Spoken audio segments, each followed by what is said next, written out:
ఈ రోజు మనం 6 ways to attract money అనే టాపిక్ ను డిస్కస్ చేసుకోబోతున్నాం. Number 1, gratitude. ప్రస్తుతం మన జీవితంలో పొందిన వాటికి, అదే విధంగా యూనివర్స్ నుండి మనం కలిగి ఉన్న వాటికి కృతజ్ఞత కలిగి ఉండటం అనేది చాలా చాలా ముఖ్యమైనటువంటి విషయం. ఎందుకంటే ఈ రోజు మనం అనుభవిస్తున్నటువంటి జీవితం, నువ్వు చేస్తున్నటువంటి వృత్తి కావచ్చు, నీ కలిగి ఉన్నటువంటి పేరెంట్స్ కావచ్చు, నీ యొక్క పిల్లలు కావచ్చు, ప్రతిరోజు కూడా నీకు ఉపయోగపడుతున్నటువంటి అనేక రకాల వస్తువులకు, మనుషులకు ఖచ్చితంగా నువ్వు కృతజ్ఞత కలిగి ఉన్నప్పుడు ఇంకా ఎక్కువగా ఈ యూనివర్స్ నుండి పొందడానికి అవకాశం ఉంటుంది.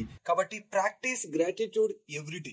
Next thing, leisure time. ఏదైతే మీకు కలిగి ఉంటావో ఆ లీజర్ టైం ని కూడా నీ యొక్క ప్రొడక్టివిటీ పెంచుకోవడానికి లేదా నీ యొక్క నాలెడ్జ్ పెంచుకోవడానికి నువ్వు ప్రయత్నం చేసినప్పుడు ఖచ్చితంగా నీ జీవితంలో సంపద వృద్ధి చెందడానికి అవకాశం ఉంటుంది. సమయం అనేది ప్రతి ఒక్కరికి కూడా చాలా చాలా విలువైనటువంటిది. కాబట్టి ఆ సమయాన్ని నువ్వు ఎంత సద్వినియోగపరచుకుంటే నీ జీవితంలో సంపద ఎక్కువగా తక్కువ కాలంలోనే వృద్ధి చెందడానికి అవకాశం ఉంటుంది. Next, network is network nowadays కదండి. ఎక్కువ సంస్థలతో, ఎక్కువ మంది వ్యక్తులతో నీకు గల రిలేషన్షిప్ అనేది నీ జీవితంలో, వ్యాపారంలో లాభాన్ని పెంచుకోవడానికి, నీ యొక్క విలువని సమాజంలో పెంచుకోవడానికి ఉపయోగపడేటువంటి ముఖ్యమైన అంశం. కాబట్టి నెట్వర్క్ ఈజ్ నెట్వర్క్ నవేడేస్. అలాంటి నెట్వర్క్ ను పెంచుకోవడానికి ప్రయత్నం చేయండి. అదే విధంగా ఫర్గివ్ ద పాస్ట్. చాలా మంది కూడా తమ యొక్క గతంలోనే బ్రతుకుతూ ఉంటారు. చేసినటువంటి తప్పులను లేదా వాళ్ళు పొందినటువంటి బాధలను నెమరవేసుకుంటూ వాళ్ళు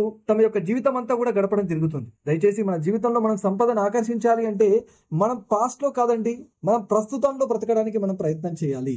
అప్పుడు మాత్రమే మనం ఎక్కువ సంపదను సృష్టించడానికి అవకాశం ఉంటుంది. దయచేసి లీవ్ ద పాస్ట్. ఏదైతే జరిగిందో దాన్ని వదిలిపెట్టడానికి ప్రయత్నం చేయండి. Next thing, visualize every moment. నువ్వు ఏదైతే లక్ష్యాన్ని ఏర్పాటు చేసుకున్నావో, ఆ ఏ లక్ష్యం కొరకు అయితే నువ్వు ప్రతిరోజు కూడా శ్రమిస్తూ ఉన్నావో, ఆ లక్ష్యాన్ని నువ్వు పొందినట్లుగా, దానిని అనుభవిస్తున్నట్లుగా ప్రతిరోజు విజువలైజ్ చేసుకోవడానికి ప్రయత్నం చేయండి. ప్రతిరోజు రాత్రి పడుకునే ముందు, ఉదయం లేచిన తర్వాత నీ యొక్క లక్ష్యాన్ని చేరుకున్నట్లుగా నువ్వు విజువలైజ్ చేసుకున్నట్లయితే ఎక్కువ సంపదని నీ జీవితంలో ఆకర్షించడానికి అవకాశంగా ఉంటుంది. Next time, last technique to attract money, learning.